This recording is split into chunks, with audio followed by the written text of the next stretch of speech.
Lungs मधून ऑक्सिजनयुक्त रक्त हृदयाकडे वाहते आणि मग ते सर्व शरीरात पंप केले जाते.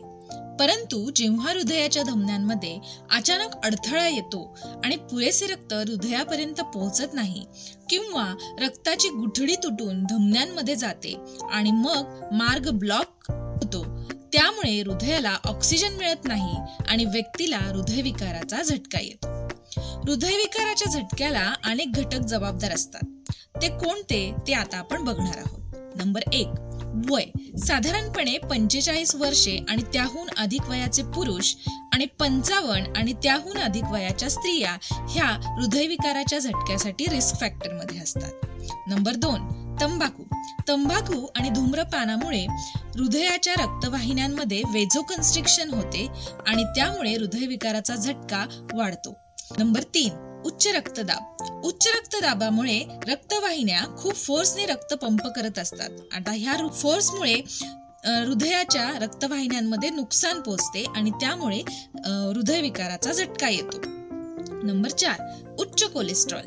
LDL कोलेस्ट्रॉलची जी पातळी आहे ती रक्तामध्ये वाढते आणि ज्यामुळे प्लाक तयार व्हायला मदत होते आणि ते प्लाक तयार होऊन हृदयविकाराचा झटका येण्याची शक्यता असते. नंबर 5, लठ्ठपणा. लठ्ठपणामुळे काय होतं तर लठ्ठपणामुळे हाय BP, डायबेटीस आणि LDL आणि ट्रायग्लिसराईड यांची पातळी काय असते वाढलेली असते आणि हे सर्व रिस्क फॅक्टर असतात हृदयविकाराचा झटका येण्यासाठी. नंबर 6, कौटुंबिक इतिहास. म्हणजेच अनुवंशिकरित्या हा रक्तामध्ये जीन्स मधून येतो आणि हार्ट अटॅक येण्याची शक्यता असते. नंबर 7, अस्वास्थ्यकारक आहार. म्हणजेच प्रिझर्वेटिव्ह फूड, पॅकेजिंग फूड, ज्या चरबीयुक्त पदार्थ यांचे अतिसेवन करणे यामुळे देखील हृदयविकाराचा झटका येऊ शकतो. नंबर 8, स्ट्रेस किंवा तणाव.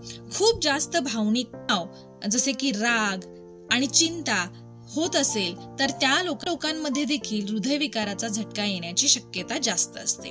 नंबर 9, इल्लीगल ड्रग्सचा वापर. इल्लीगल ड्रग्स मध्ये कोकेन सारखे जे उत्तेजक द्रव आहेत ते जर आपण जास्त प्रमाणात घेतले तर आपल्याला हृदयविकाराचा झटका येण्याची शक्यता असते. नंबर 10, स्वयंप्रतिकारक स्थिती.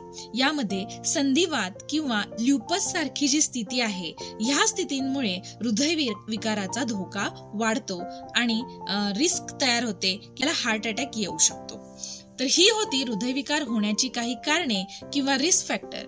आय होप तुम्हाला हा हृदयविकार कसा होतो आणि कशामुळे होतो हे समजले असेल. तर अशाच इन्फॉर्मेटिव्ह व्हिडिओसाठी बघत रहा zoom your knowledge online. Video बघितल्याबद्दल धन्यवाद.